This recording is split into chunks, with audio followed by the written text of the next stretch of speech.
akrab. Ya, okey. Hari ni petang ni saya rasa kita akan kongsi dengan lanjutan lah daripada dilaksanakan pada pagi tadi dengan Dr. Azura. So kita sama-sama belajar. Ana ni saya sebenarnya dah lama meninggalkan dunia sejak di wanita ni. Kalau dulu 15 apa ni kumpulan sasar saya ialah penjawat awam. Pejabat awam dia. 6 tahun kebelakangan ini ialah asal kami ialah masyarakat lah ya, public. Yeah. Jadi yang berbeza. So pagi tadi Dr. Azura dah terangkan bagaimana mengendalikan kes-kes gangguan seksual ini di peringkat penjawat awam.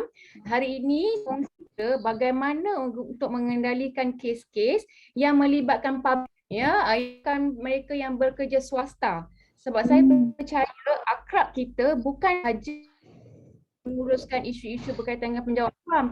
Kita juga melaksanakan program-program di peringkat komuniti ataupun dalam kalangan ahli keluarga kita yang bekerja sebagainya. Macam mana nak kendalikannya, okey?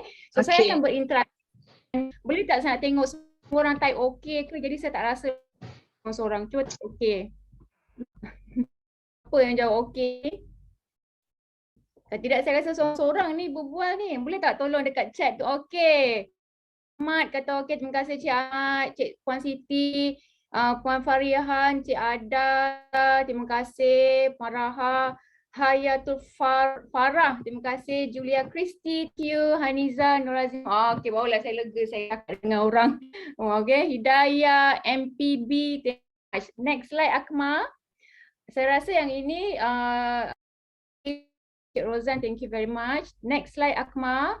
Okey, saya rasa kita kena faham ya, mungkin Dr. Azura sejarah ringkas gangguan seksual ini, tetapi ingin saya terangkan sekali lagi bahawa sebenarnya ada agenda di sebalik mengapa berlaku gangguan seksual, sehingga kan sekarang ini ia adalah masalah global lah ya, semua orang concern tentang masuk Malaysia.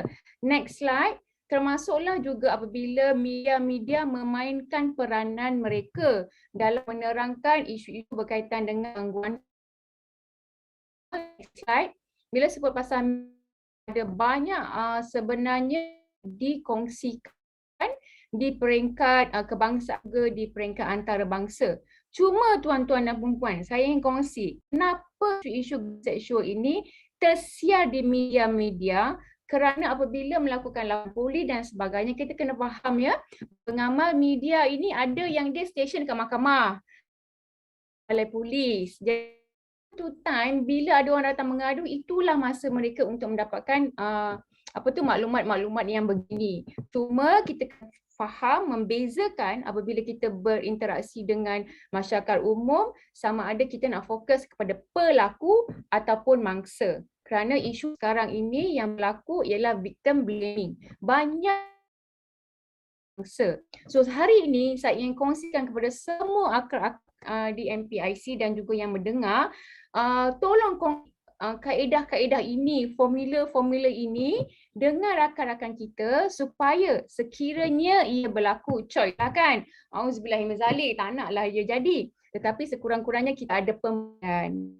Kerana kebanyakan kes bawa ke mahkamah dari segi perundangan, kurang pembuktian yang menyebabkan kes-kes gangguan seksual ini selalunya kes begitu sahaja ya. So next slide Akmal.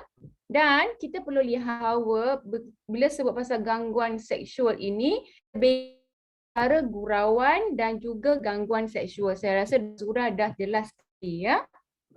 Termasuklah habit. Kita ni confuse antara habit dengan juga antara tingkah laku gangguan seks. Bila kita tak faham perbezaan tersebut, maka kita kata, alah biasalah tu. Saya dah biasa dah macam tu, tak salah pun. Macam tu kan. Macam bersiul contohnya. Nampak macam biasa tetapi sekejap lagi apa kandung keseksaan yang boleh tindakan undang-undang melakukan perkara-perkara yang kita anggap biasa. Okay? Dan untuk makluman, laporan polis, laporan gangguan seksual yang kita lakukan di unit integriti ataupun di unit kaunseling psikologi di kementerian boleh jalan secara serentak. Ya, dia boleh serentak. Maksudnya kalau diganggu secara seksual, saya buat laporan ke integriti, integriti akan membuka siasatan kan, kumpulan jawatankuasa siasatan. Dan saya pada masa yang sama boleh buat laporan polis dengan pembuktian yang ada, maka ia boleh jalan serentak. Ya, di bila serentak mana satu yang selesai dahulu akan diteruskan dan kemungkinan yang satu lagi itu akanlah pembuktian yang itu sebagai evidence based as well. Ya, ini yang saya rasa kita perlu kongsi dengan rakan-rakan kita supaya mereka faham bahawa hak mereka termasuk lelaki dan wanita apabila seksual saling melengkapi. Kita tak nak gangguan seksual membela wanita tahu Anis. Ada juga yang kata macam pula kalau Lelaki pun kena. kesian Cik Azafi, Cik Faiz ni kan yang ada. Okey, sekarang saya akan terangkan sedikit bagaimanalah ya untuk kita bezakan antara habit, antara pelakuan tingkah laku seks sebagainya. Next, Akmal. Yang ini juga adalah antara inisiatif lah yang dilakukan oleh Kementerian Pembangunan Wanita, Keluarga dan Masyarakat. Ya.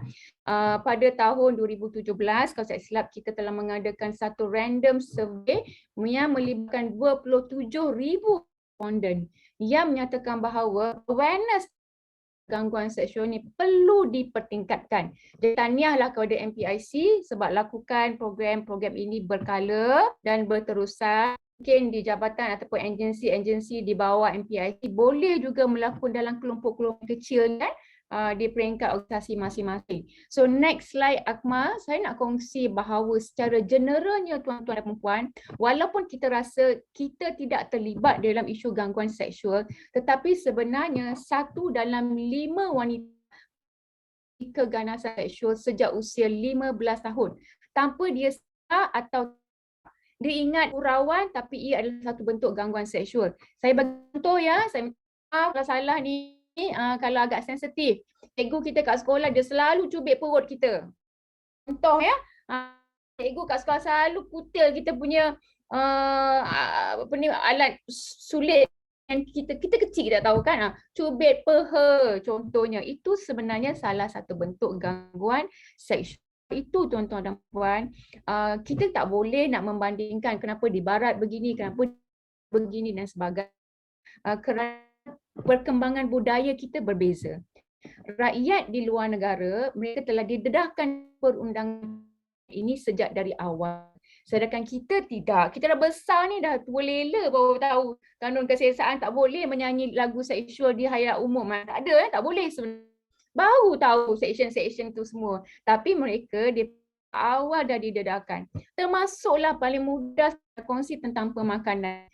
Daripada usia 5 tahun, 6 tahun, 7 tahun dia dah preschool tu dia dah tahu dah berapa kandungan kalori kalau dia makan burger. One day dia perlukan berapa banyak kalori dia nak makan dan sebagainya. So benda ni didedah awal. Belum lagi di negara kita. Peranan-peranan akrab ini, peranan volunteer, sukarelawan yang lain membantu kita memupuk menjadi satu kelompok, satu budaya yang celik undang-undang. Nah, selain satu dalam 3 wanita di dalam show ini ialah mengalami keganasan seksual sejak berusia 15 tahun tanpa dia sedar. Ya, gurau-gurau nenek, pakcik dengan menggunakan gelaran-gelaran tertentu, TV contohnya, atas katil lah ni, walaupun dah besar tapi kita anggap itu sebagai gurauan kan. Kita telah pun dibesarkan dengan kaedah-kaedah, dengan budaya macam tu tanpa kita sedar. Dan 1 dari 4 wanita pernah menjadi saksi bahawa berlakunya keganasan domestik. Ini violence ya, rumah tangga contohnya. Kita sendiri pernah lihat mak ayah kita bergaduh. Kita pernah lihat mak ayah kita ataupun jiran tetangga, kakak kita bergaduh isteri. Itu adalah salah yang mengapa berlakunya kadang-kadang kita tak sedar gangguan. Kita tak sedar kita telah buat pula aktiviti tersebut.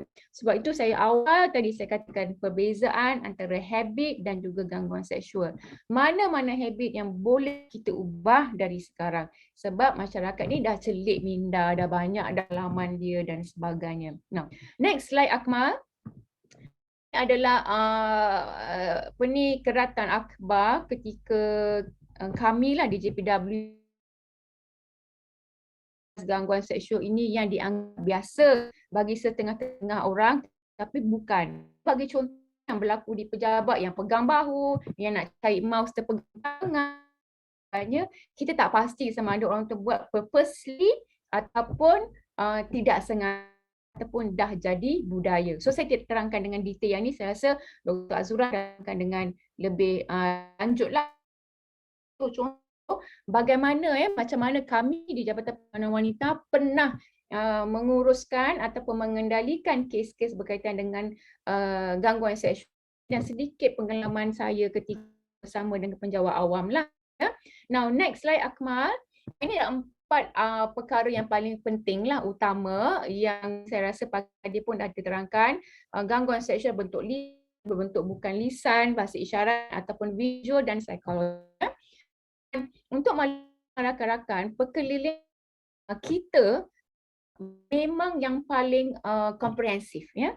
Sebab saya terlibat jawatankuasa khas gangguan seksual, dan setelah kita menganalisa di beberapa buah negara, termasuklah negara jiran dan juga perkeliling dan perundangan yang kita ada, definisi gangguan seksual yang paling detail dan terperinci ialah ada di dalam perkeliling perkhidmatan. So this is something that we need to be proud of lah, ya, untuk menjadikan rujukan utama. Saya cakap dengan Dr. Azura, very good, sebab kita memang buat penilaian demi very detail, masukkan dengan lisan, bahasa isyarat, visual dan psikologi.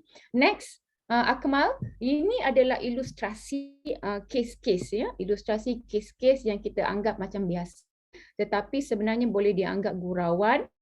Pertama ialah menggunakan bahasa, ya, nasty words yang kita anggap biasa tetapi sebenarnya bukan. Kalaulah tuan-tuan dari segi perundangannya menyebabkan seseorang itu rasa tidak selesa, menyebabkan seseorang itu rasa terhina dan terugut, maka itu gangguan seksual, ya. Ini adalah, saya tak tahu Dr. Azura bagi contoh tak macam mana nak makan buah pisang. Ada tak tadi? Cuba type, ada tak tadi?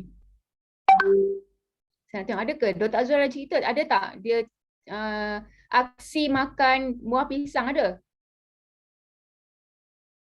Okey. Itu, ya, kita macam biasa tetapi sebenarnya sesetengah orang yang sangat sensitif dia tak boleh terima keadaan itu. Next slide Akmal. Bukan itu saja, ya,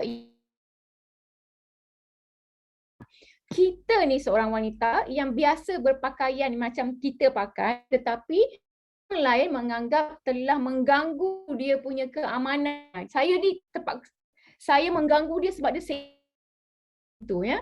Sebenarnya tuan-tuan dan puan, tidak ada kajian yang spesifik sehingga hari bahawa wanita yang berpakaian seksi itu adalah punca utama berlakunya gangguan. Tidak ada, ya.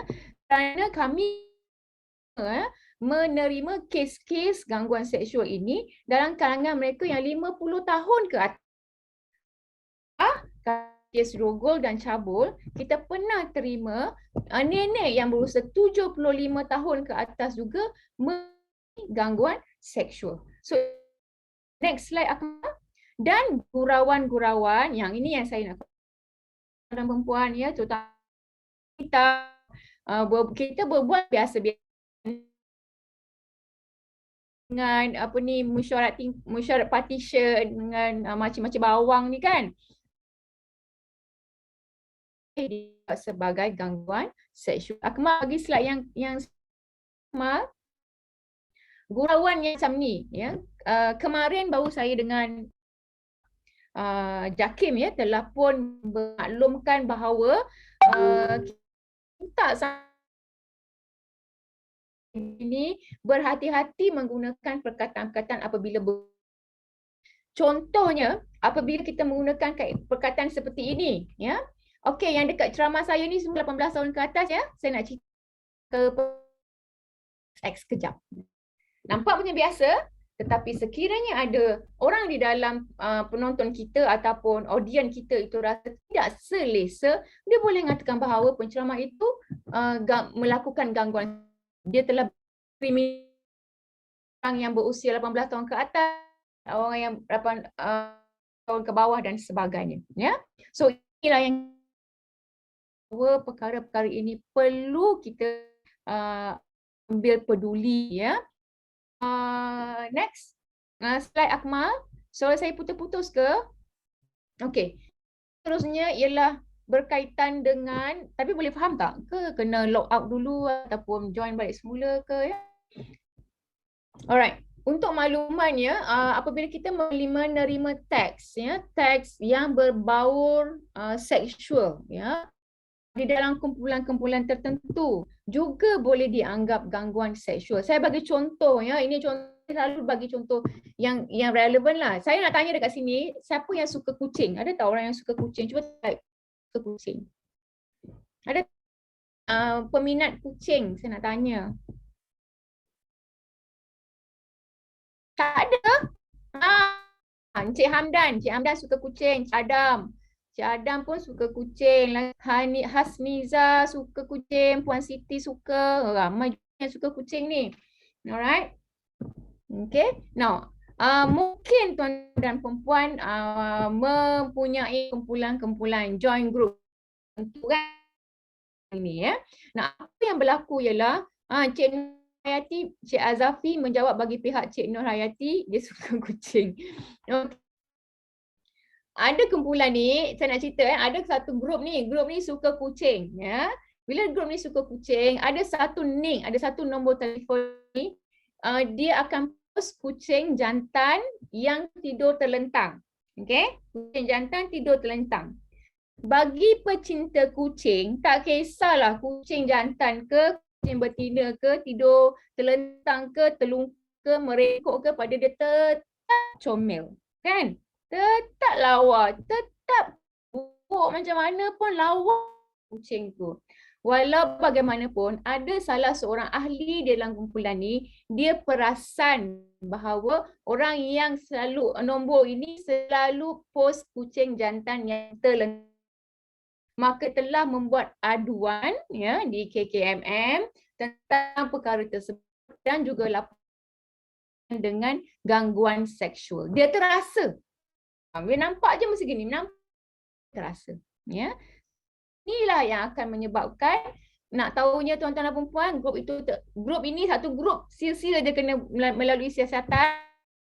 Grup ini telah pun dibubarkan, ya. Jadi menjadi pengajaran kepada kita semua bahawa kita anggap ia gurauan, sebenarnya ia menyebabkan seseorang rasa tidak selesa, ya. So inilah yang kita kena hati-hati dan bezakan bagaimana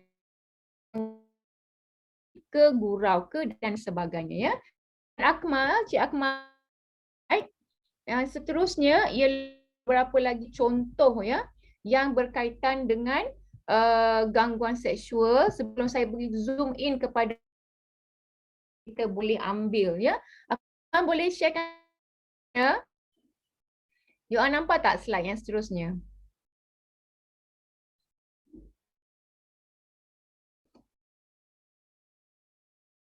Okay. Alright. Now, ini ada yang saya kata, ya, berkaitan dengan pakaian. Saya dah terang. Next, seterusnya Akmal. Seterusnya Akmal, okay. Ini pun sama juga. Next, saya nak yang kartun tu. Okay. Ini juga ada salah satu gangguan seksual, ya. Apabila body shaming ataupun gurauan-gurauan yang melampau, ya. Sebab lepas perempuan, apabila nak tegur, nak buat gurau, kita kena pastikan sama ada kawan kita tu tahan gurau ke tak. Ya. Kalau dia jenis seperti, baiklah tak usah, ya. Kalau tahan gurau tak. Ni. dia berusaha lah nak kuruskan badan kan. Tiba-tiba kawan dia kata, alah tak nak cakap. Ini contoh ya. Ini nak kurus ni dia macam tong drum lah juga. Contoh, ia dianggap sebagai gangguan ya.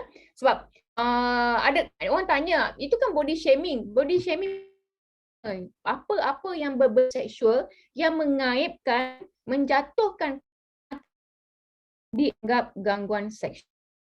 Masuklah next slide Akmal.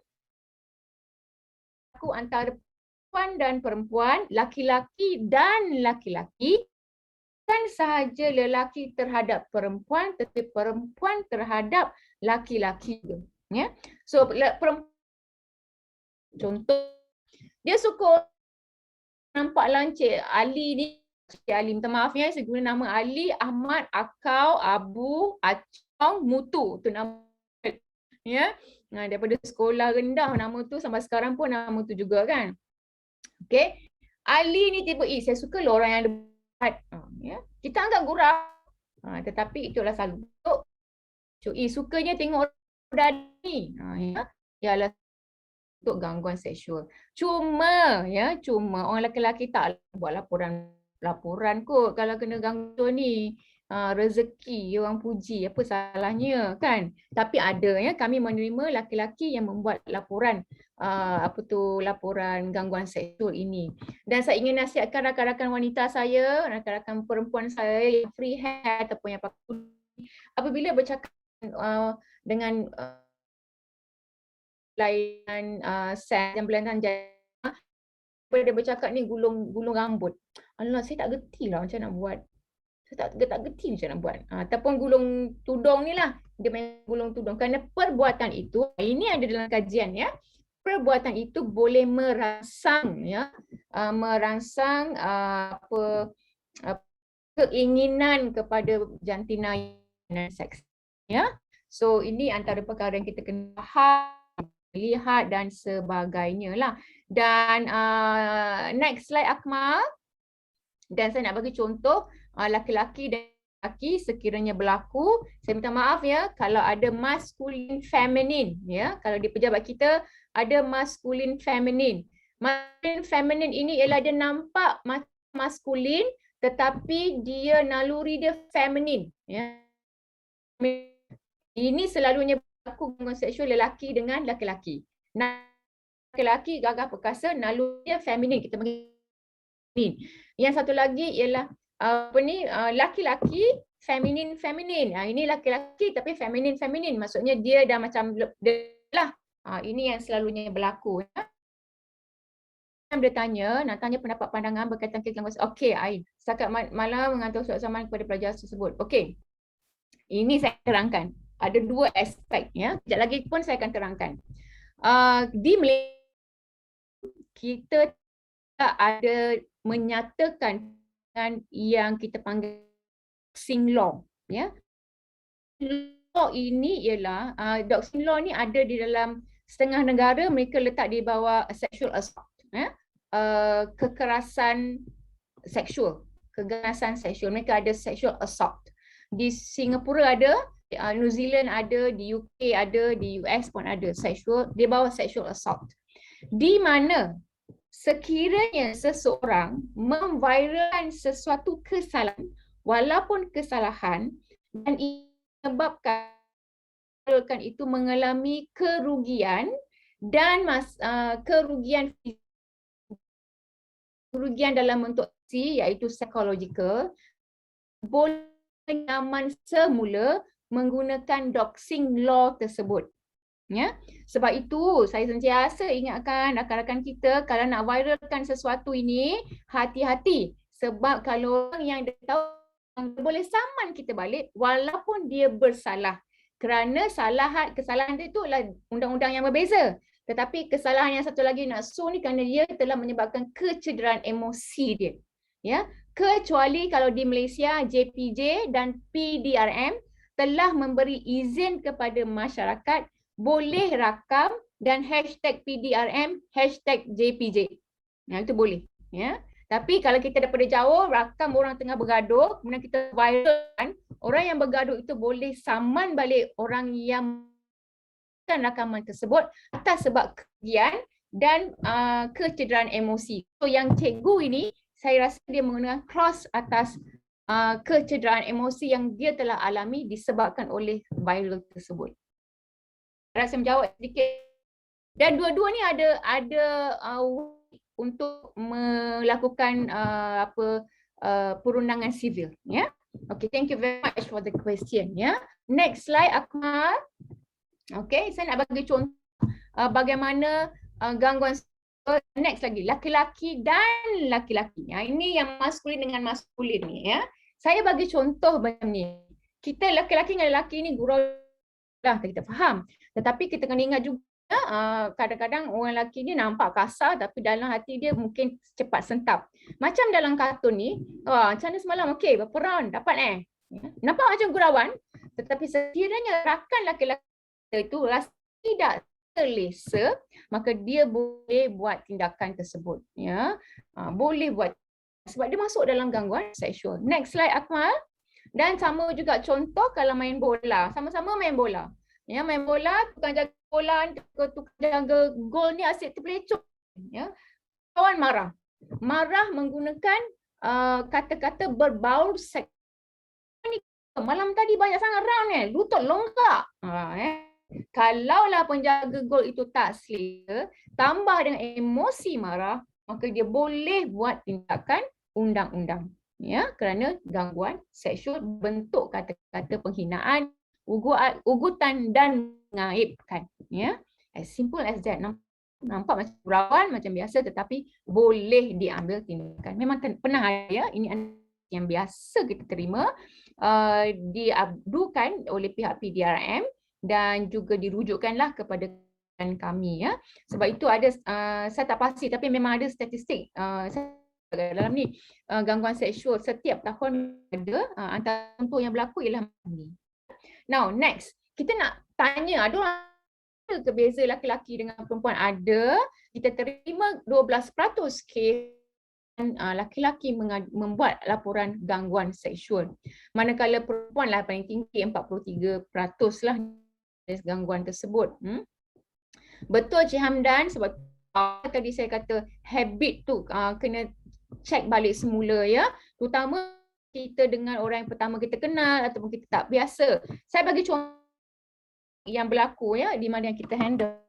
Ada seorang bos ni, dia baru datang ke satu jabatan, kemudian habit dia ialah, jangan pula lapor saya buat gangguan tau. Habit dia lah betulkan, ya. Jumpa PA, buat depan PA, ya. Baru pertama, okey. Tolong bayar saya ni, tolong saya ni, ia jadi habit, ya. Tetapi PA tersebut rasa tidak selesa dengan keadaan tersebut. Boleh buat laporan gangguan seksual sebab bos dia bercakap dengan dia akan betulkan seluar. Betul pula, ya. Bila dia buat siasatan dan sebagainya, betul pula, memang sentiasa buat macam tu. Jadi ada beberapa kaedah. Cuma tuan-tuan dan puan, kita kena faham bahawa ada banyak juga wanita yang datang W buat laporan begini. Ni penjawab awam, ya. Penjawab awam dia lapor gangguan seksual dekat kementerian jabatan masing-masing, tapi dia pula yang kena tukar. Jadi dia marahlah. Saya yang buat aduan gangguan seksual, saya yang menjadi mangsa, pula yang kena tukar. So begini keadaannya. Dia tengah marah, jadi dia tak naklah tanya dia. Dia tak naklah jumpa dengan pegawai saya. Jadi dia terus ke JPW wanita, kan. Jadi jawapan dia begini, kita kena kalau Dr. Azura dah terangkan, saya terangkan lagi sekali untuk kita ingat. Bila pelaku kita buka kertas siasatan, kalau boleh kita nak dia pindah ke tempat lain kerana siasatan sedang berlangsung, sedang berjalan. Dan kalaulah siasatan itu dilakukan juga mengikut kanun kesesatan, kita pun tak nak kita pindahkan dia kerana siasatan tu sedang berjalan. Kalau pindah, dia buat macam-macam, dia hilangkan diri lah, itu ni dan sebagainya. Dan dia boleh create alibi baru kerana office baru dia tak ada pun kes. baru okey je orang-orangnya, macam tu kan. Maka selalunya pelaku akan remain di dalam jabatan tersebut untuk memudahkan urusan siasatan. Diberi pilihan sebenarnya ya, kita tukarkanlah dia supaya dia tidak terasa. Kita tukarkanlah dia supaya dia tidak mengadap si pelaku ini. Kadang-kadang masa rasa dia pula yang kena tukar. Cuma saya mohon, ini adalah perkara yang biasa yang kami bincangkan dengan mangsa. Mangsa boleh merayu dengan pihak pengurusan untuk tidak menukarkan mereka ke mana-mana jabatan ataupun agensi yang jauh daripada lokaliti. Cuma mangsa malu, takut, masa rendah diri sebagainya. So kami selalunya akan bantulah dalam penulisan surat, justifikasi kenapa kalau boleh tidak ditukarkan dan sebagainya lah ya. So boleh. Mangsa kadang dia tak tahu. Dalam kadang-kadang ini dia block, dia tak dapat pilihan ya. Jadi mungkin teknologi ataupun yang mendengar ini, kalaulah berlakunya macam tu, mangsa komen, komplain, dia yang buat laporan dia jadi masa kenapa dia pula ditukarkan, sebenarnya dia boleh ya, untuk ditukarkan di tempat lokaliti dia supaya tidak menyusahkan dan sebagainya. Ada ke ada hak ya. So next slide Akmal, kalau ada soalan tu boleh tanya kat situ, saya boleh ya. Now, ini okey. Kenapa wanita? Kenapa wanita diemphasiskan gangguan seksual dan sebagainya? Jadi kita kena faham jugalah. Ini berlaku di swasta. Saya tidak ada masalah dengan awam, saya rasa punya kaedah struktur mengendalikan gangguan seksual sangat jelas. Cuma kalaulah ada orang datang jumpa dengan akrab, jumpa dengan kita yang ini bekerja di swasta ataupun anak kita yang sedang buat praktikal ni dekat swasta mengalami isu-isu gangguan seksual, apa nak ya? Kita kena faham kalau di Malaysia, syarikat Malaysia tertakluk kepada Akta Buruh ya. Atau bagaimanapun, sekiranya kita bekerja dengan syarikat yang base dia di luar negara, mereka ada perundangan dan konstitusi masing-masing. Ya. Inilah yang berlaku, sebab tu isu ketidakadilan antara wanita dengan lelaki dari segi gaji, dari segi services sebenarnya tak ada masalah. Kecuali kalau syarikat itu base di luar negara, memang ada beza lah. Macam saya kerja dekat Walmart, orang perempuan gaji, orang lelaki gaji lain. Kalau nak ambil lesen kereta di luar negara pun sama juga. Orang perempuan lain, orang lelaki lain. Nah, itu yang jadi isu ketidakseimbangan kan. Kalau di Malaysia ni tidak ada masalah ya. So ini adalah dia memang tak nak orang perempuan, tetapi mewujudkan situasi tersebut supaya kita rasa kita tak naklah bekerja ke dan sebagainya ya. Next. Kemudian ada juga tekan next slide yang saya dah terangkan juga. Pertama itu adalah berpakaian seksi. Jadi saya dah jelaskan bahawa tidak ada kajian yang spesifik menunjukkan bahawa pakaian seksi menyebabkan berlakunya gangguan seks. Ya, walau bagaimanapun ia boleh dijadikan faktor yang menyumbang. Bukan faktor nombor satu, tetapi ia faktor yang menyumbang. Kerana bila kita sebut tentang gangguan seksual, dekat Malaysia ni sangat jarang kita explore tentang psikologi pemangsa. Ya. Dia jarang nak explore psikologi pemangsa ni. Kenapa orang ni? Kenapa dia tidak boleh tahan libido dia? Apa yang menyebabkan dia tidak boleh tengok perempuan dia rasa terangsang? Apakah? Ya. Kami pun sentiasa berhubung dengan KKM ya, supaya kita sama-sama untuk memahami pelaku ini yang mempunyai masalah.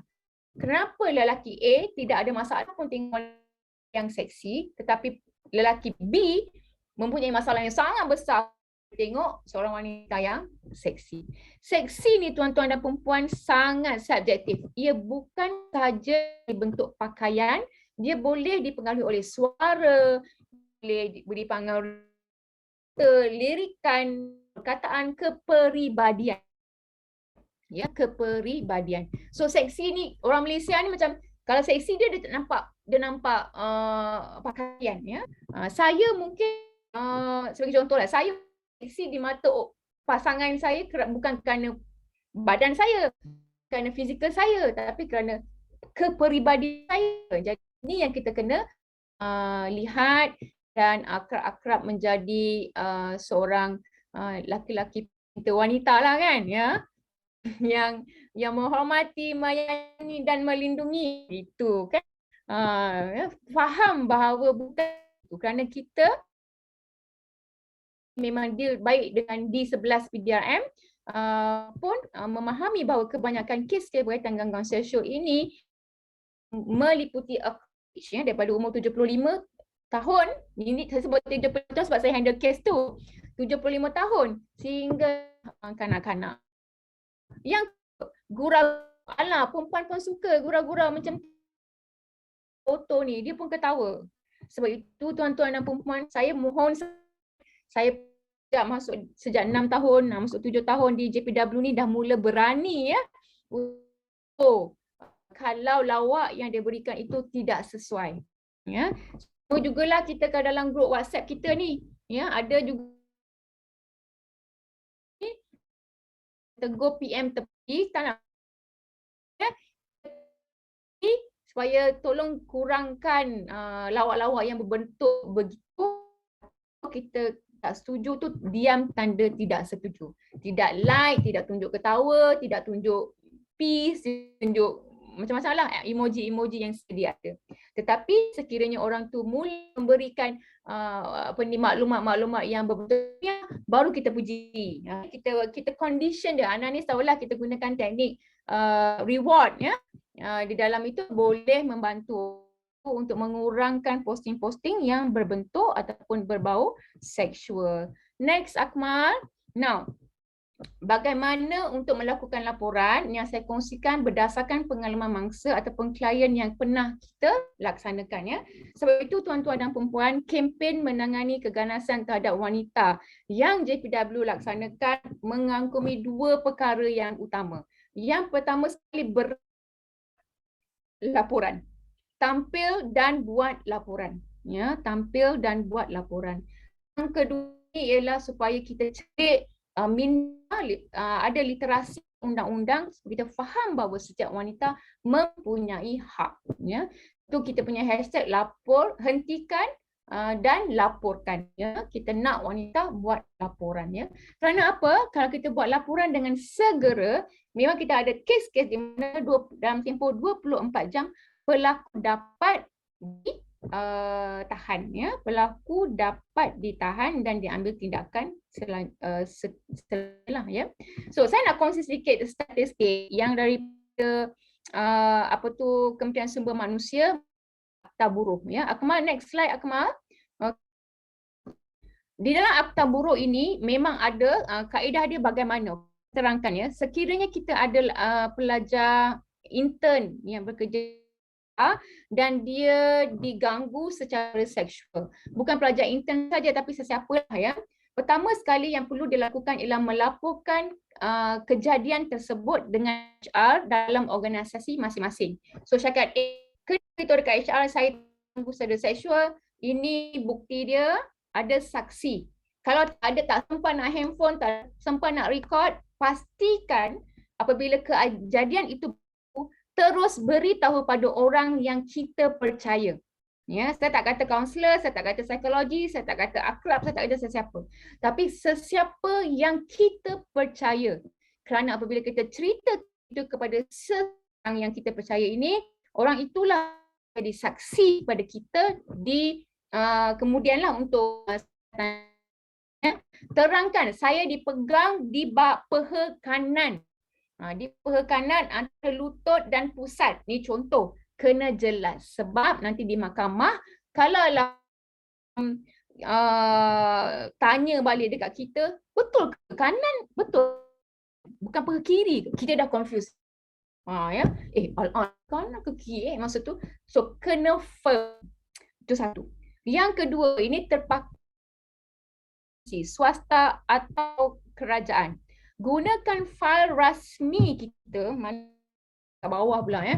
Gunakan fail rasmi untuk catat, ya, apa yang berlaku, kerana fail rasmi kita boleh dibawa ke mahkamah. Okay. Contohnya kita tak sempat nak record tapi pengurusi tu cakap benda-benda macam ni, catat dekat sini, remark. Ini saya pun belajar berdebat ya. Remark bahawa dia telah menggunakan perkataan ini di dalam mesyuarat dan memalukan saya, memalukan orang ini, dan sebagainya. Ya. Mesyuarat nombor 2, dia masuk. Kita ada 2 bukti dah. Dalam 2 insiden mesyuarat yang sama, si Polan ini telah menggunakan contoh yang berbentuk seksual. Ya, jadi ada dan cerita dia. Ya. Maknanya ini dibawa, lakulah kalau dibawa ke mahkamah. Ya. Antara isu kes-kes yang kita pernah handle dan telah pun diambil tindakan lah ya, yang sebagainya ya. So next, cuma dalam kes-kes yang tertentu ini kadang isu-isu dibawa kepada kita tidak cukup pembuktian. Sebab itu selepas daripada next slide Akmal, okey. Selepas daripada itu kita ingin menyarankan supaya pembuktian tu sangat penting, sama ada mencatat ataupun immediately beritahu pada orang yang bolehnya ada bukti menggunakan peranti-peranti yang sedia ada. Okay, so peranti-peranti yang sedia ada ni jangan gunakan untuk main game sangat pun. Kita tambah lagi satu peranti, kita dah tahu dah benda ini pernah berlaku dan saya tanya berlaku kepada orang lain, maka kita boleh rekod rentetan-rentetan cerita tersebut untuk dijadikan pembuktian. Ya. Cik Imran, kegangguan seksual ada kes mana insiden berlaku dengan cepat tiada saksi ya. Betul. Betul ya, Mama akan bergantung kepada keterangan mangsa dan juga saksi. Sebab tu kata betul. Dibawa ke mahkamah akan dipanggil keterangan pakar. Betul ada ya. So kaedah begini. Okey. Bila ia berlaku ni saya tak sempat nak buat apa sangat cepat. Ini kes yang kita kena handle, dia dekat bilik air yang dia tanya beritahu orang tu peluk saya. Bos dia ya. Dan immediately yang kawan dia tu kita akan jadikan saksi utama. Dan soalan-soalan yang ditanya ketika dia cerita tentang insiden rasa apa yang nampak, kita kalau dia menangis, dia takut, dia nampak sangat macam dia tak tahu nak keluar dan sebagainya, itu adalah keterangan yang kita membuat sebarang bentuk laporan. Okay, so saya bukan lebih daripada ya tuan ya. Inilah yang kita perlu advise kepada adik-adik, anak-anak kita, diri kita sendiri ya, kalau immediately buat lapor. Okay? Now, next saya nak cerita pasal undang-undang yang okay, next Akmal. Next kaitan dengan perkeliling JPA, kanun kesesaan dan juga akta burung.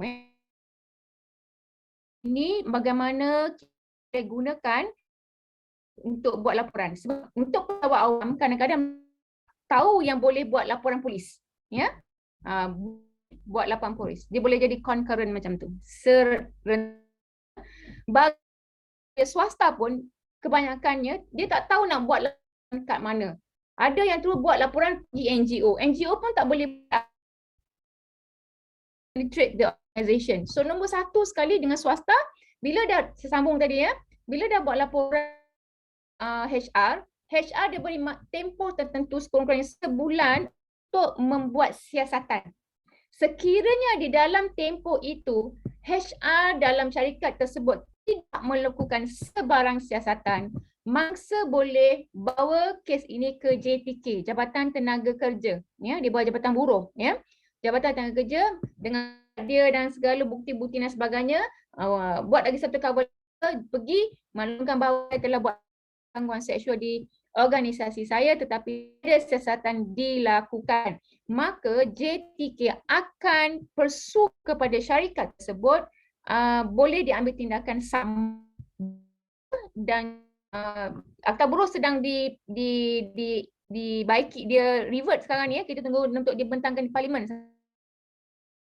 50,000 lah didenda, saya ingat rasanya 50,000 ke 10,000, antara 50,000 sekiranya syarikat gagal melaksanakan siasatan dengan tindakan-tindakan yang lain tertentu. So kita dengar telah dibentangkan di parlimen nanti untuk akta buruh ni yang baru ya. So ini adalah antara kaedah yang kita kena lakukanlah pada boleh laporan serentak dan polis ketika itu ya. So yang bagi kat slide ini tuan-tuan boleh dapat bagusnya perkhidmatan kita itu bila kita sebut tentang gangguan secara fizik dah ada dalam kita, kemudian mana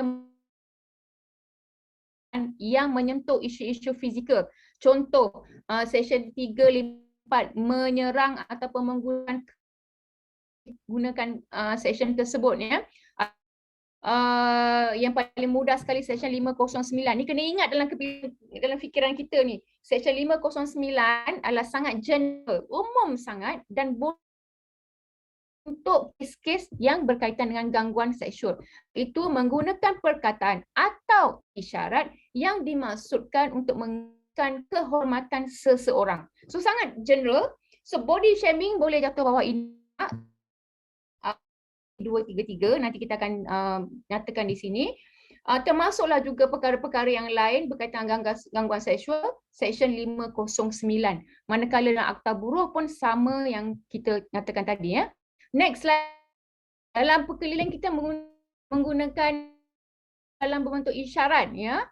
Pun sama, saya nak kongsikan dengan jelas dengan tuan-tuan dan puan ya. Kalau isyarat dan sebagainya, kalau kanun kesiasaan kita section 292, orang tunjuk dengan kita video lucah. Maka ditunjukkan pula buku Playboy yang gini begini dan sebagainya, itu merupakan satu kesalahan.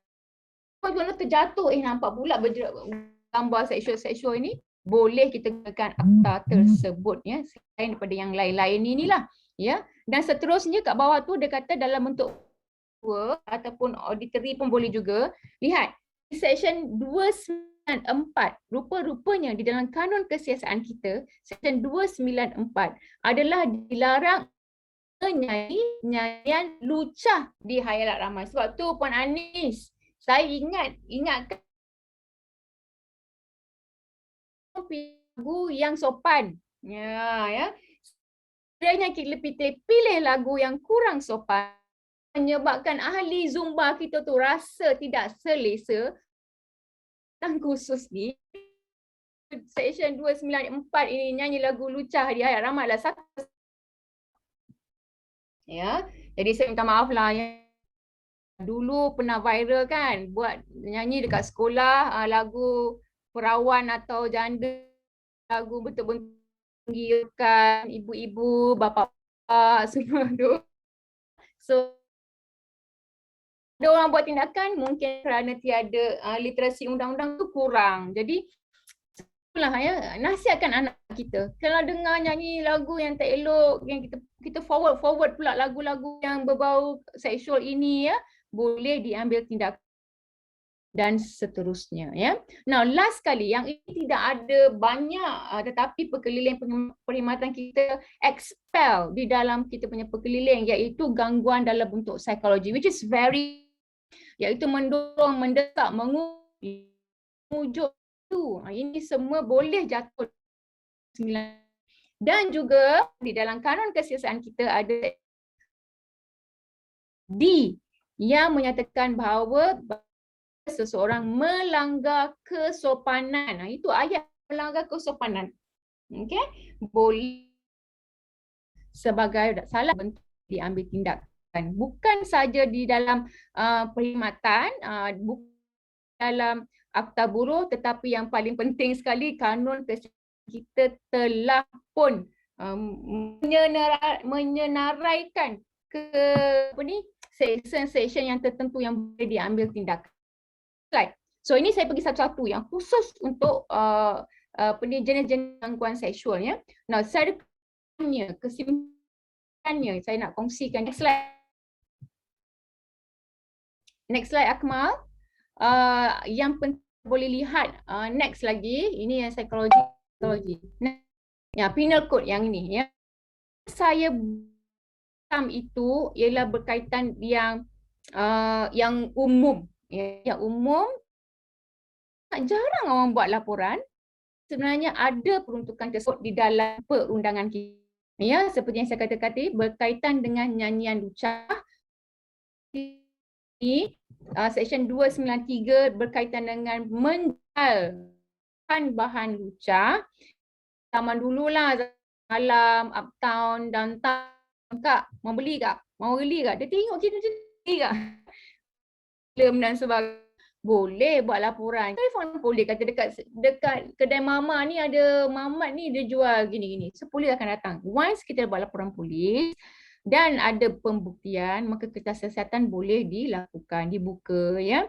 Dan kalau Seksyen 355 ini ialah gunakan menyeranglah dan bertujuan untuk menjatuhkan kehormatan seseorang. Ini selalu kan merah ni. Yang merah ni memang khusus.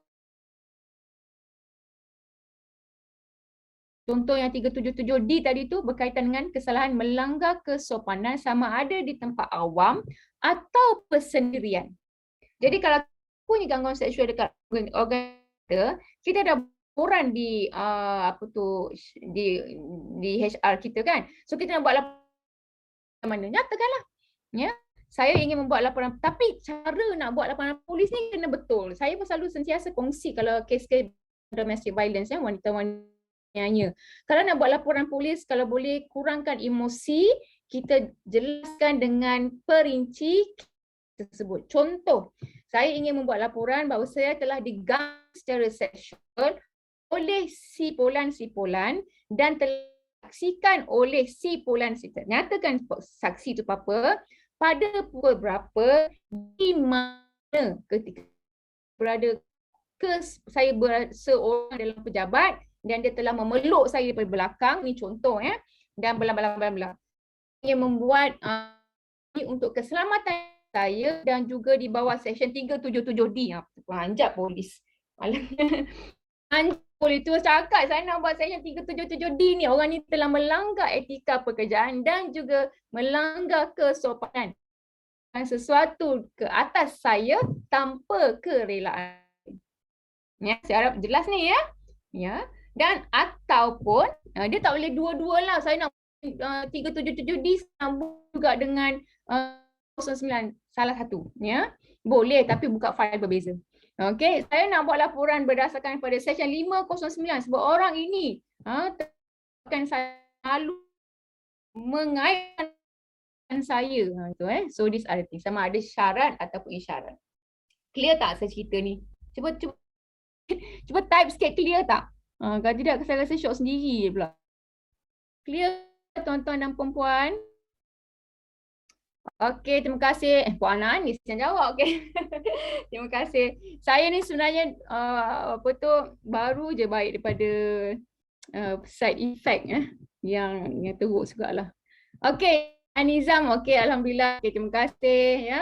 So yang purple tu ialah berkaitan dengan akta kerja ya. Yang perkeliling peringatan tu saya tak jelaskanlah. Okey, Cik Ahmad, Cik Azafi, Cik Nur Hayati, terima kasih. Okey, barulah saya lega. Kalaulah benda itu gangguan itu berlaku di dalam menggunakan social media, boleh tak saya nak gunakan kanun kesiasaan? Boleh. Ya. Oh, Cik ada Cik Hasniza sangkut-sangkut ya. Okey, kan hari ni pun memang di pejabat pun tak clear juga hari ni. Okey, boleh benda tu berlaku dekat handphone tapi saya nak gunakan kanun kesiasaan. Boleh? Ya, tak salah, ya. Walaupun 509 dia tak cakap pun sama ada secara fizikal ke dalam perangai, dia tak cakap. Boleh. Tetapi saya ingin kongsikan juga supaya kita well-versed, supaya akrab nanti bila keluar, bila bercakap dengan orang tentang gangguan seksual ni, bukan sahaja pekeliling yang dia tahu. Ya. Bukan perkhidmatan je yang tahu. Jadi akrab MPIC Puan Ananis, dia tahu juga berkaitan dengan akta buruh, dia tahu juga tentang kanun kesiasaan dan tahu juga tentang akta telekomunikasi. Slide Akmal, akta komunikasi dan multimedia 2 kalau saya tak silap. Betul ke? Okey, 2, 3. Ya. Menggunakan istilah macam ni ya. Menggunakan istilah yang kontennya dengan lucah, sumbang, palsu, macam atau jelek sifatnya. Okey. Jelek sifat ini, jelek sifatnya termasuk yang tadi kucing terlentang, kucing jantan terlentang. Okey. Bagi peminat kucing tak ada masalah. Bagi orang tak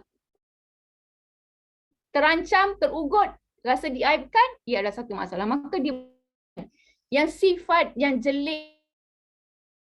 Okey. So ini kita kasih.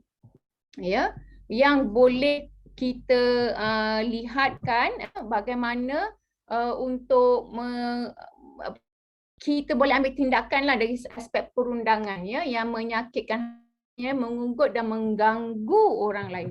Sebab itu tuan-tuan perempuan, mohon sangat, sekiranya kita mendapat mesej ataupun gambar ataupun media sosial yang berbau seksual, mohon bantu supaya ia mati dekat handphone kita saja, kerana kalau kita forward pihak telekom kita ni boleh trace, ya, boleh trace siapa yang forwardkan, ya. Ni magic lah. Bukanlah magic, ni kuasa teknologi, ya. Memang boleh tahu siapa. Sebab itu kami dinasihatkan oleh bahagian siasatan jenayah komersial, bahagian multimedia, kalau kita nak beli handphone, jangan trade in. Okay, kalau nak beli trade in, sebab kalau kita trade in, dia boleh trace balik ni, hackers boleh trace apa buat, termasuklah gambar-gambar yang tak sepatutnya kita ambil, walaupun dah delete, boleh trace semula. Okay, ada kes yang dikongsikan kepada saya, pengadu lapor pada polis bahawa hari itu aduan tersebut dah sampai pada si pelaku. Rupanya polis yang sama. Betul, boleh kita buat aduan kalau kita ada bukti bahawa kita yang mengadu kita punya laporan polis itu tersebar atau kita boleh buat laporan terhadap balai tersebut. Kita pernah buat, JPW pernah buat macam itu. Buktian yang jelas bahawa pegawai polis di balai tersebut telah pun melakukan perkara itu. Cuma faham, ya, adakah tersebut melakukan siasatan atau dia menyampaikannya kepada pelaku. Sekiranya bukan siasatan, ni pegawai IO lah, ya, siasatan, tahu saya telah mendapat laporan daripada si begini, dia kena tahu. Sama juga kalau kita buat laporan dekat psikologi ke unit integriti ke, bila sampai kepada jawatankuasa penyiasat, maka orang kena tahu, ya. Cuma perlindungan saksi. Dengan saksi ini sekiranya dia diugut oleh pelaku itu, macam, oh, kalau polis yang kau jaga kau, aku jaga kau tepi jalan, ya. Bangsa boleh buat laporan polis, saya telah diugut oleh pelaku ini akan mencederakan saya. Maka kemungkinan boleh dikeluarkan EPO ke ataupun dan sebagainya, bawah emergency protection order ataupun larangan, ya, mendekati diri kepada mangsa. Macam so ada undang-undang kita, ya, Encik Hamdan, kalau boleh buat macam tu, ya. Kalau mengugut, maka kita boleh buat laporan, saya telah diugut. Kalau saya balik, orang tu akan tunggu saya dekat depan pintu saya sebab dia jiran saya. Saya takut. Saya akan buat ronda, buat macam-macam lah. Dia ada SOP dia. Okey, jika gangguan struktur itu okey, macam ini. Ini terguna pakai kepada sesiapa yang berada di Malaysia. Kanun kesiasaan kita punya lah, ya.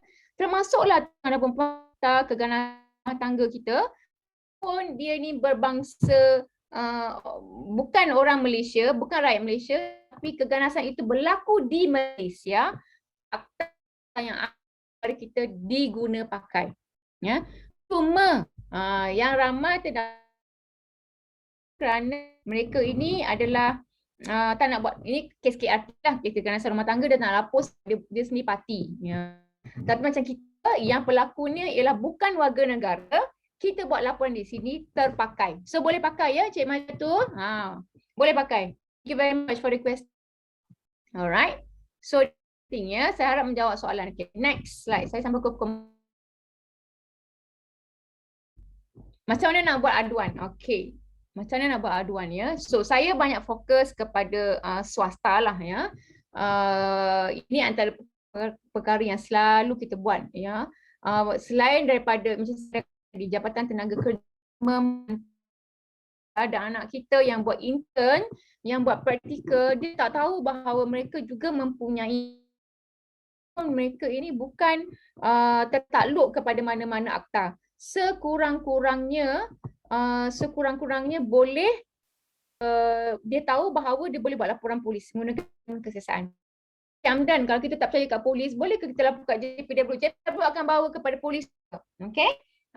Kalau bawa ke JPW, kita akan terus bawa ke balai polis juga. Ya, jadi pelaku ini kena buat laporan. Kalau pekeliling kita, orang yang nombor 3 yang menyaksikan boleh laporan, kan? Puan Anis?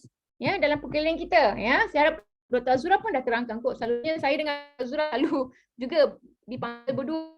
Jadi Dr. Azura akan terangkan tentang perkelihatan, saya akan terangkan tentang kanun kesiasaan dan akta-akta yang kalau pekeliling kita, orang ketiga boleh buat aduan. Tetapi kalau kanun kesiasaan kita ni, kanun kesiasaan ni maksudnya akta-akta sedia ada ni, orang yang diganggu tu perlu ada, sebab dia adalah saksi utama.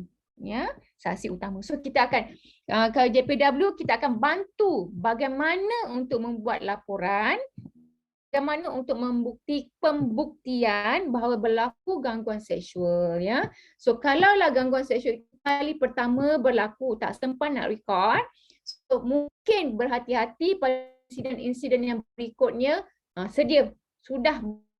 Ya, antara contoh pengalaman saya ialah apabila seorang dia dalam mesyuaratlah menggunakan Nasty. Jadi dalam Nasty Words yang pertama, yang kedua tu tak ada apa-apa. Tapi bila yang ketiga tu mangsa ni record. Mangsa ni record syarat 1, nombor 2, nombor 3, nombor 4. Maka kita pun, masa saya di pejabat awam lah, dekat kementerian lain. Kita gunakan itu sebagai contoh bahawa memang nampak sangat si Polan ini menunjukkan lawak-lawak kepada mangsa, ya, maka kita ambillah tindakan dan diberikan amaran, ya, sebab adalah pemberatan tu, kenapa orang ni diberi amaran, kenapa orang ni diberikan tindakan dan sebagainya, ada pemberatan dalam siasatan. Okay, now next saya ingin jelaskan terangkan kepada masyarakat. Dulu tu Jabatan Buruh saya dah terang. Next, yang kita punya rujukan amalan tu, Akmal. Sebenarnya tuan-tuan dan perempuan, rujukan amalan kita ni bukan sahaja berdasarkan pada Australia. Banyak negara-negara yang kita adalah jadikan sebagai rujukan amalan. Dan kebanyakan rujukan amalan ni telpon kita. Cuma kita perlu pertingkatkan lagi. Kenapa kami rasa perlu kongsi tentang rujukan amalan ini, nak membuktikan bahawa kita bukannya bergerak sendiri. Dan untuk makluman Puan Anis, ya, dan juga rakan-rakan akrab kita, KPW, Kementerian Wanita, Keluarga Pembangunan Masyarakat, betul nama kementerian kita kan? Ini mula nak masuk sini berbeli-beli nak sebut KPWKM. Kita sebenarnya terikat dengan CEDAW, ya. CEDAW inilah Konvensyen di pihak antarabangsa dalam isu menangani kekerasan terhadap wanita, termasuklah gangguan seksual ini, ya. Jadi setiap tahun kita perlu mengemuka laporan tersebut, dan laporan ini membantu kita untuk meningkatkanlah polisi kita dan sebagainya, ya. So laporan polis ini penting. Inilah akan menunjukkan hala tuju perundangan di negara. Yang pertama sekali ialah sokongan daripada tertinggi, KSN, SU, Ketua Jabatan, SUB perlu bersama-sama dalam isu ni gangguan seksual di tempat kerja, ya. So get a higher level support dengan psikologi JPA secara berkalanya dengan KPPA pada mesyuarat bersama dengan KSU, kemudian dimaklumkan bahawa elemen-elemen ini perlu diambil berat, ya. Kedua ialah penguatkuasaan undang-undang. Yang kita ada kanun kesiasaan, kita ada akta buruh, kita ada perkhidmatan, dah ada dah. Cuma penguatkuasaan sahaja. Macam mana ni supaya ada literasi undang-undang lah dalam kalangan penjawat awan dan kalangan masyarakat dan sebagainya, ya. Yang ketiga ialah regularly sharing the information. Inilah sebab itu kalau dulu unit psikologi atau counselling saja diberi kekuatan dalam memberi hebahan tentang gangguan seksual, tapi involve dengan unit integrity sekali untuk bersama dengan kita, ya. Yang keempat dan yang kelima inilah peran tuan-tuan dan perempuan sebenarnya, ya. Bukan suka-suka akrab tajuk ni, alah tajuk ni lagi tiap-tiap tahun Puan Ananis buat tajuk ni, bukan kerana itu. Polisi kita evolve, ya. Polisi kita berkembang, ada benda-benda baru yang perlu kita teliti dan peranan-peranan akrab. Sama juga saya terlibat di dalam beberapa konvensyen antarabangsa di peringkat UN ODC contohnya, representatif. Memang kita nyatakan tentang di jawab awam berkaitan keganasan antara wanita ni, kita ada UN tahu nama akrab ni, ya. Nama tuan-tuan dan puan-puan ni, ya. Ada akrab, ada skuad wanita untuk membantu dan sebagainya, ya. So ini perkara-perkara yang kita perlu lihat, ya. Next slide. Okey. Nah, selain daripada tiga ini, kita membantu, ya. Macam di JPW kami bekerjasama dengan beberapa NGO. Next slide Akmal. NGO untuk membantu menangani isu-isu berkaitan dengan keganasan, gangguan.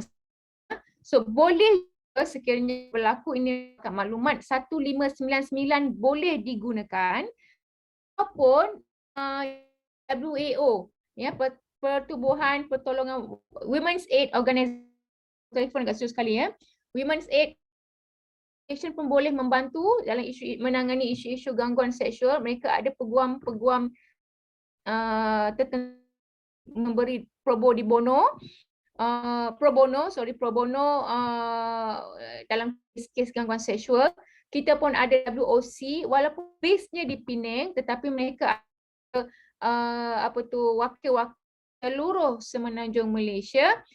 Juga awam pun sama juga boleh, khususnya bagi mangsa yang ingin membawa kes ini ke peringkat yang lebih dalam lah, iaitu untuk mahkamah dan sebagainya, ya. So kita boleh minta bantuan mereka ini selain pada Biro Bantuan Guaman.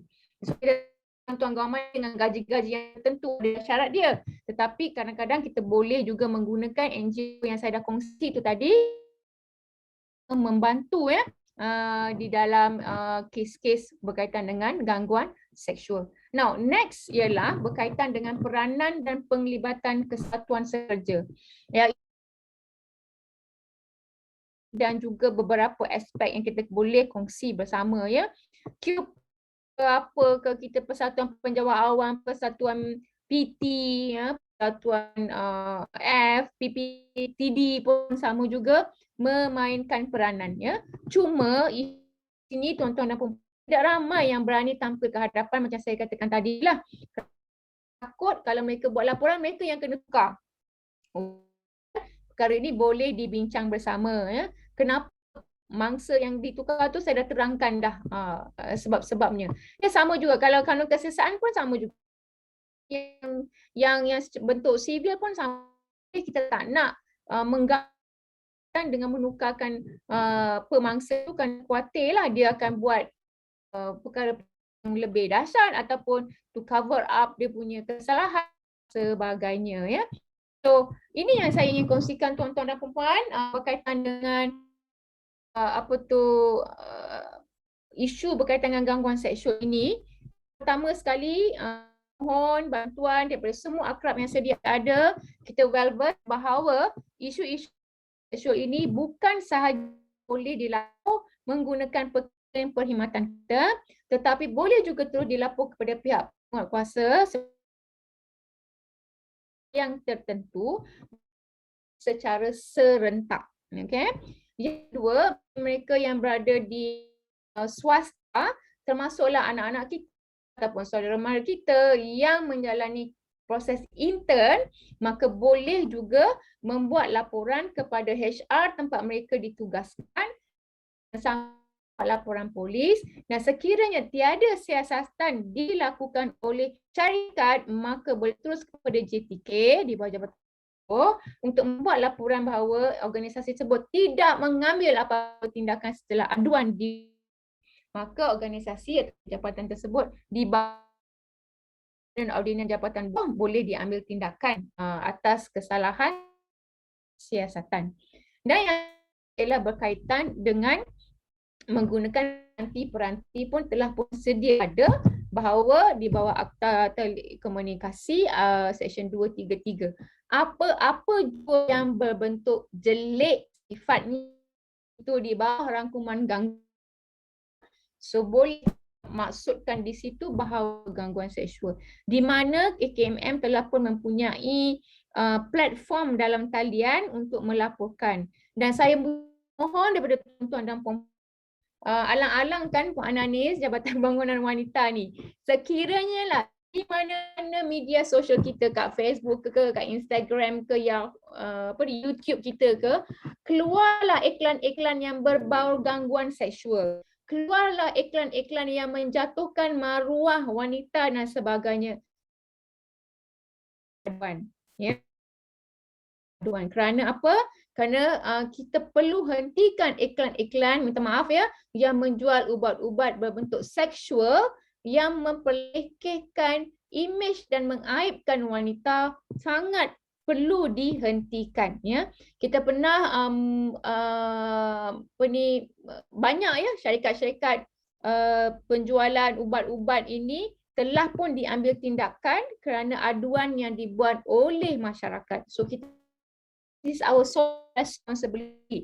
Ada syarikat yang sangat popular pun telah diturunkan iklan dia, iklan yang dia tidak baik kepada wanita dan yang tidak baik dalam perkembangan psikologi masyarakat umumnya. Ya, kita tak nak negara kita menjadi satu negara seperti di Latin Amerika yang mengatakan bahawa wanita cantik itu perlu putih, wanita cantik itu perlu tinggi, wanita cantik itu perlu bentuk violin, ya. Kita nak terima wanita cantik peribadiannya dan sebagainya, ya. So mohon lakukan tanggungjawab sosial kita dalam menghentikan sebarang dan juga keganasan terhadap wanita. Okay, next slide Akmal.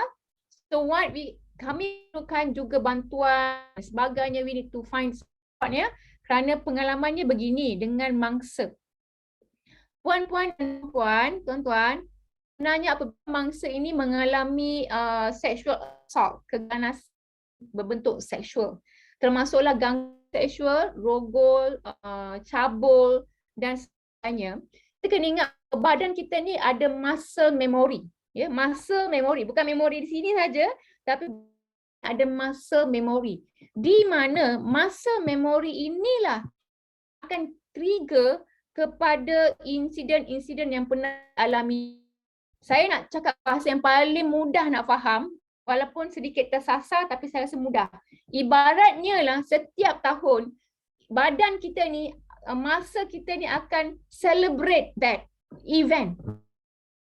Contohnya sekiranya seorang ini pernah mengalami serangan seksual, dia diikat, diikat, ditutup mulut, kesan struggle dan lepas tu ada lebah-lebah dan sebagainya. Kemungkinan setiap tahun, ya, that masa memori akan trigger balik semula yang menyebabkan trauma dalam pelbagai bentuk. Kalau bentuk dan flashback, dia imbas balik semula tiba-tiba keadaan itu berlaku dan akan down. Dia akan down sangat-sangat seolah-olah ia telah berlaku semalam. Faham tak saya cerita ni? Ya, master memory, ya. So sebab itu kalau boleh kisah tentang victim blaming ini memang sepatutnya tidak berlaku. Kita pernah dengar kata alam mengada-ngada, benda tu 10 tahun dah berlaku tapi masih mengada lagi ni cakap benda yang sama. Bukannya soal mengada-ngada, ia adalah soal bahawa fisiologi kita ada muscle memory. Nanti tuan-tuan research dekat internet apa yang dimaksudkan dengan muscle memory itu, dan inilah yang dialami oleh mangsa-mangsa kita. Ya. So tidak kiralah ia berlaku semalam, ia berlaku 10 tahun yang lalu, 20 tahun lalu, sekiranya seseorang mengalami sexual assault, serangan seksual, kiranya muscle memory itu sangat kuat, dia akan trigger insiden-insiden itu dalam keadaan-keadaan yang tertentu dan definitely akan menyebabkan secara psikologinya seseorang itu akan jadi. So, itulah pengalaman saya sendiri. Assault ini sangat hati-hati untuk kita kendalikannya. Kita tidak boleh erase, ya, kita tak boleh erase ataupun delete apa yang telah dia lalui, cuma embrace, embrace the situation, baik pengalaman tersebut, acknowledge situation supaya bila ia berlaku masa memori trigger aja, dia tidak mengambil masa yang lama untuk kembali kepada rutin biasa. Saya harap tuan-tuan dan puan-puan maksud saya ni penceritaan ni ya dan sebagainya. Apa ni Akmal? Sebab itu kan tuan-tuan dan puan-puan, bila kita bersama dengan mangsa, it's a time lah for us to talk about, ya. Macam sendiri ya, kita unanimous group, kita ada kumpulan ya wanita yang isu sexual assault. Saya gunakan istilah sexual assault kerana ia merangkumi gangguan seksual, rogol, cabul dan keganasan rumah tangga lah ya. Kita ada kumpulan anonymous yang kita akan time to time we will talk and discuss about how they feel dan sebagainya, kerana bila bercakap orang-orang yang macam kurang-kurangnya dia boleh melegakan lah, dia tidak berkeseorangan. Dan dalam kumpulan ini kita tidak guna pun istilah sabar, kita tidak guna pun istilah okeylah kita lupakanlah apa yang telah berlaku, kita accept it is at it. What can we do next? Saya rasa akrab pun dah didadahkan dengan kaedah-kaedah macam apa boleh buat seterusnya, ya. So these are the thing lah yang Puan Ananis yang saya nak kongsikan. Kalau ada soalan ke boleh tanya, dan diharapkan dengan perkongsian yang sedikit inilah everybody take action, acknowledge masyarakat kita ni sudah mula celik akal, hati-hati dengan habit kita yang sedia ada. Kita mempunyai kelompok yang sedikit kecil, kalau kita nak bergurau tu tak salah, boleh, tapi pastikan kita itu yang boleh menerima. Sekiranya puan juga merupakan penceramah bebas, kalau suka menggunakan lawak-lawak jenaka yang berbau seksual, tolong buat debriefing. Minta maaf dulu ya, ini contoh je, cakap macam tu. Kalau boleh janganlah buat, ataupun lagu-lagu dulu-dulu tu macam-macam bentuk seksual tu tak bolehlah buat. Lagu-lagu pengakap banyak. Pengakap ni dia dah bonding dia dah strong. Buatlah macam mana, mereka tak akan menganggap itu sebagai, tapi kalau nak bawa konsep pengakap ni keluar, kena hati-hati ya. Konsep pengakap, konsep brownies kita ni kena bawa hati-hati. So saya rasa itu saja Puan Ananis yang saya ingin kongsikan. Kalau ada soalan boleh tanya, insya-Allah. Okey, ada soalan tak? Tuan-tuan dan puan-puan boleh tanya direct ya kepada Dr. Raja.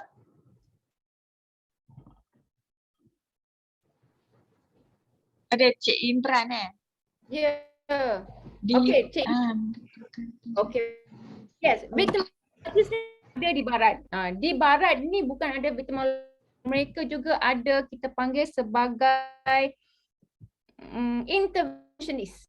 Mereka ada victimologist, mereka interventionist, dan mereka ada VAC, victim assessment apa Akmal? Case VAC, victim assess benda lah. Ya, kita ada specialist. Victim assisted center macam. Okey, kita victim assisted center. Ya, kita ada ya. Tapi itu untuk kes-kes berkaitan dengan pemandangan orang lah. Macam pemandangan orang dengar kat berita tu yang pasal lawak tu kan. Kawan saya. Ya, dia bawa dapat je berita tu, alah siapa pula pelawak ni ya. Itu mangsa akan duduk di rumah dengan kami lah. Ya. Itu antara kita ada VAC. Now, di Malaysia akrab ada ke? Saya rasa belum lagi, tidak ada. Tetapi kalau boleh kita menjuru, very good. contoh interventionist di luar negara buat apa? Kita tak ada lagi interventionist. Interventionist di mana kes dadah contohnya, saya sebagai interventionist identify dalam satu keluarga ini ada isu dadah, tu bagaimana untuk membawa individu yang terlibat dalam dadah ini mendapatkan bantuan. Assisted dalam masa tempoh 2 bulan, 3 bulan supaya dia betul-betul clean and balik dia. Dan interventionist ini akan monitor sama ada dia terjebak balik semula dengan dadah ke dan sebagainya. Ya. So interventionist dalam kalangan penagih juga. Ya, kita tak ada lagi interventionist ni. Kita jenis yang tangkap, masuk pemulihan, tu lepas.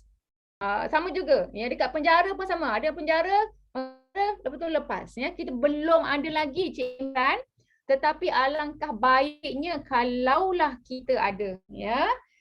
InsyaAllah kita kalau tak kementerian kami akan membentangkan ada 2 RUU. Salah satu RUU tu ialah tentang pekerja sosial, ya. Ini yang termasuk dengan ni. Kita hanya ada hub di Kementerian Wanita ini di mana membantu warga emas. Ya, okay? Warga emas ni dia ada 5 keluarga warga emas yang dia akan kat rumah orang tu, mandikan dia ke, bercakap dia ke dan sebagainya, and then dia balik, and then minggu depan pergi ke rumah tu. Very detail lah kerja dia. Very good, soalan yang sangat bagus dan things yang kita boleh fikirkan jugalah kan Puan Ananis untuk memperkembangkan peranan akrab ini, ya.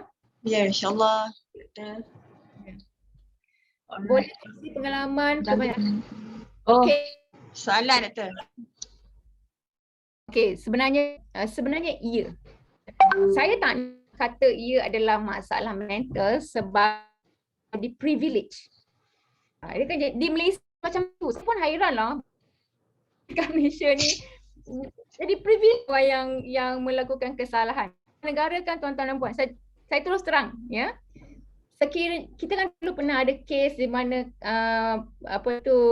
individu OKU yang telah mencabul seorang wanita. Okey. Itu dibingkanlah di negara kita dengan hebatnya. Tetapi kalau di luar negara, sexual assault, dia tidak mengira sama ada orang itu mental ataupun tidak. Sexual assault is sexual assault. Regardless kalau kata dia ni okey, dia ni gitulah, gini-ginilah, tidak ada. Okey. Cik Imran, yes, betul. Tapi kena fight betul-betul sangat kalau sanity ni, ya. It's not legal sanity, yes, ya. Benda-benda macam tu. Okey. Pelaku-pelaku gangguan seksual ini, yang pertama sekali mereka tidak mampu untuk mengawal libido sendiri. Apa yang dimaksudkan libido itu sexual urges. Ya, dia tidak ada stopper. Macam saya macam mana nak cerita. Kita ni biologically we are social animal. Kita ni manusia social animal. Maksudnya bila sebab pasal social animal ni kalau dia ada insting, sexual insting, dia mesti mengawan, dia tak kira lah. Dia nak mengawan juga, ya. Tapi disebabkan kita social animal, kita diberi keupayaan dan juga ada chemical dan hormon-hormon yang tertentu untuk membalancekan that kind of urges. Unfortunately, kind of individual punya yang monitor barometer dia tentang hormon tu dia rosak.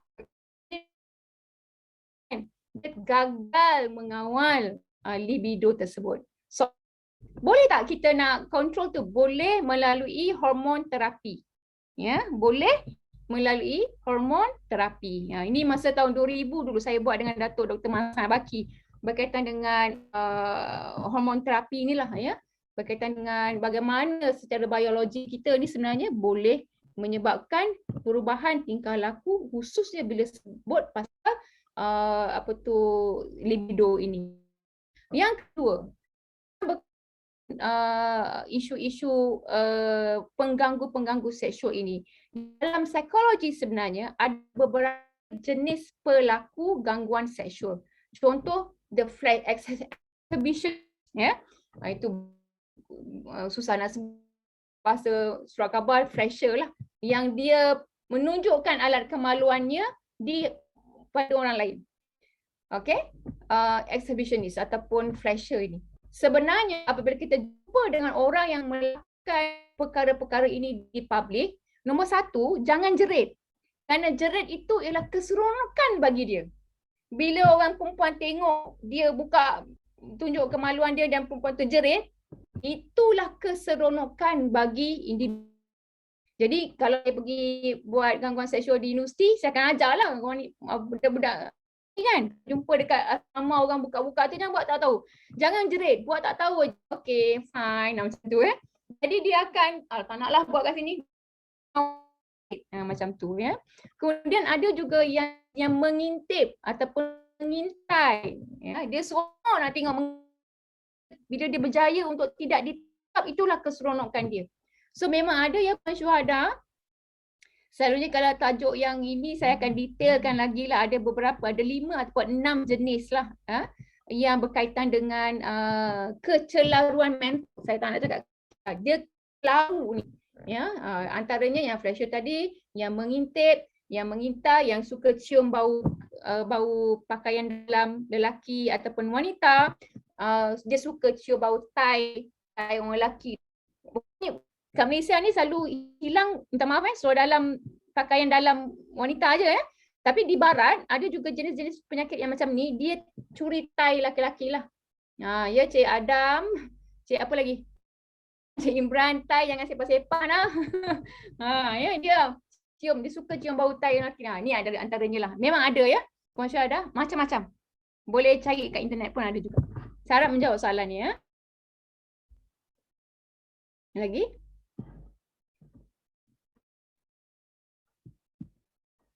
Okey.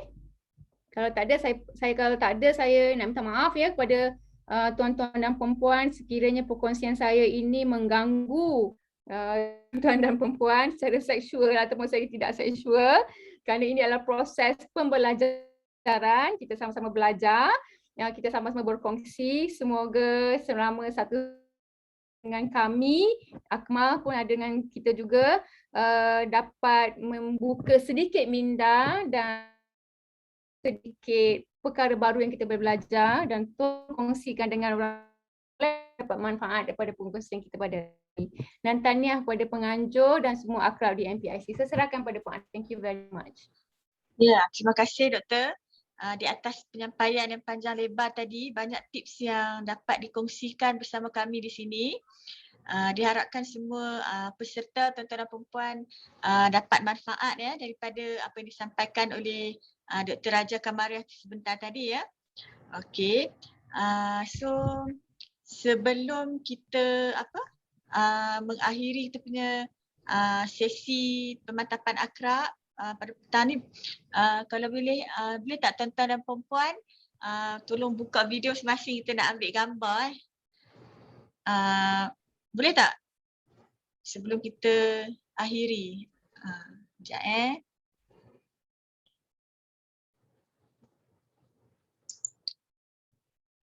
Screen. Boleh ke? Okey. Dekat gambar sikit.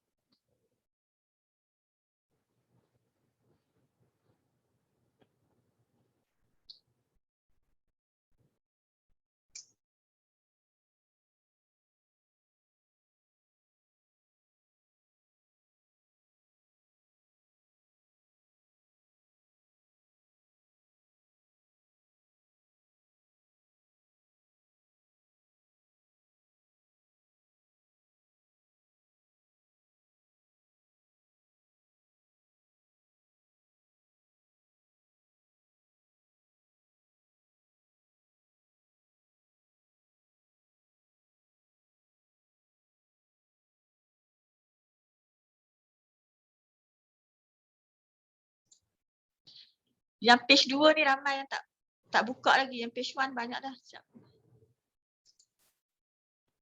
Yang page 1 ni okey. Page 2 yang tak ramai Okey, sempat Riza ambil gambar Saya page 1 ke page 2 Puan?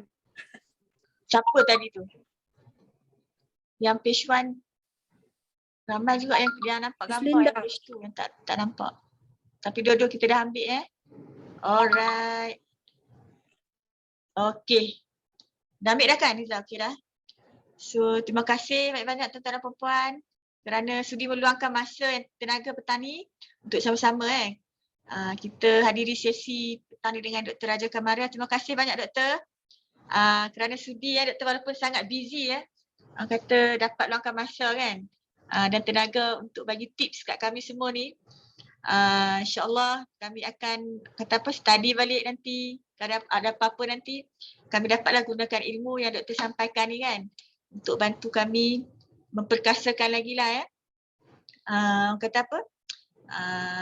di organisasi lah kalau ada orang kata berlakunya kan kes-kes macam ni. Alright.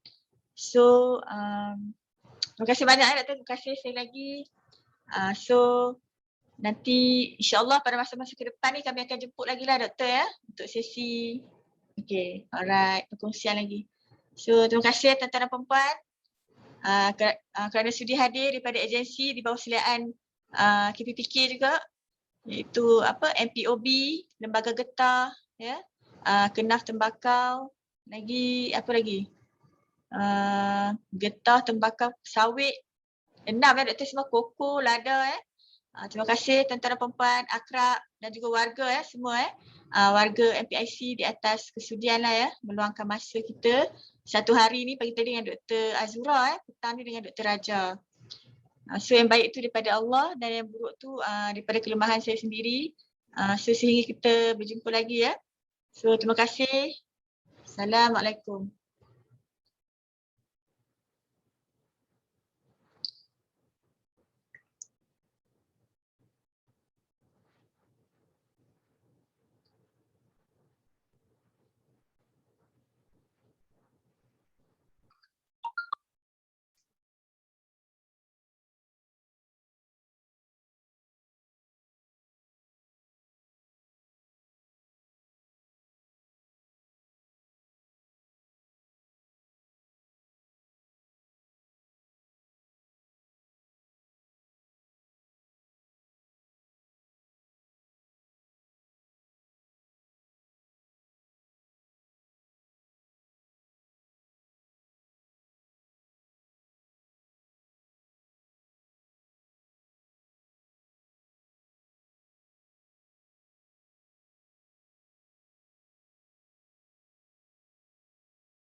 That's fast.